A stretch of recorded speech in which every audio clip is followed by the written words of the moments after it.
తెలివైన వాళ్ళు. రచన నిడదవోలు మాలతి. అందిస్తున్న వారు తెలుగు ఫర్ కిడ్స్. బొమ్మలు వేసినది పామ్మ. ఒక ఊళ్ళో ఒక గురువు గారు ఉన్నారు. ఆయన దగ్గర 3 అబ్బాయిలు చదువుకుంటున్నారు. వాళ్ల పేర్లు జయుడు, అజయుడు, విజయుడు. జయుడికి ఏదైనా పద్యం ఒకసారి వింటే చాలు గుర్తుండిపోతుంది. అజయుడికి 2 సార్లు వింటే గుర్తుంటుంది. అలాగే విజయుడికి 3 సార్లు వింటే గుర్తుంటుంది. ఒకరోజు ఆ గురువు గారికి ఒక ఆలోచన వచ్చింది. ఆయన ఆ 3 ఇలా అన్నారు, మనం ఊళ్ళో ఉన్న కవులతో పందెం వేద్దాం. మనకి తెలియని పద్యం లోకంలో ఎక్కడా లేదని. ఆయన ఉద్దేశం ఏమిటంటే, ఎవరైనా కవి వచ్చి ఒక పద్యం చెప్పాడనుకోండి, అది మొదటిసారి వినగానే జయుడికి నోటికి వచ్చేస్తుంది కదా.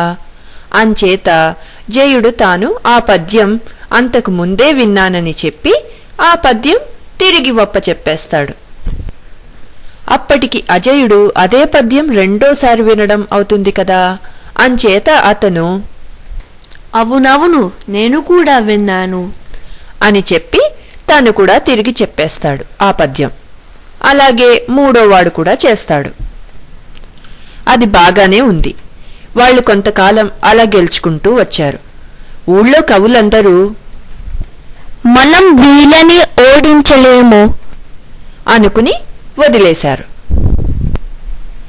ఆ తర్వాత ఆ గురువుగారు తన శిష్యులతో కలిసి దేశ దేశాలు తిరుగుతూ ఇతర పండితులని కూడా ఓడిస్తూ వచ్చారు. చివరికి వాళ్ళు తెనాలి రామలింగడు ఉన్న ఊరికి వచ్చారు. రామలింగడు మంచి కవే కాక చమత్కారి కూడా. మనుషులని తికమక పెట్టడంలో చాలా చురుకు.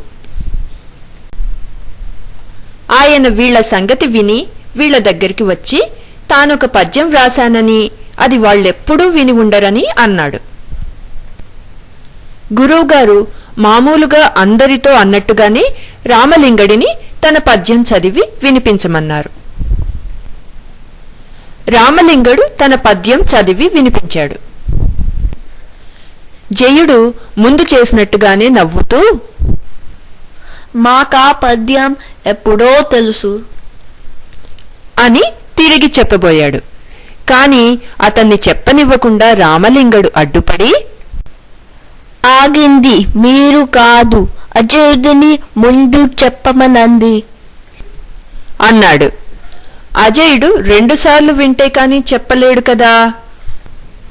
అతను ఆ పద్యం చెప్పలేక అవస్థపడ్డాడు.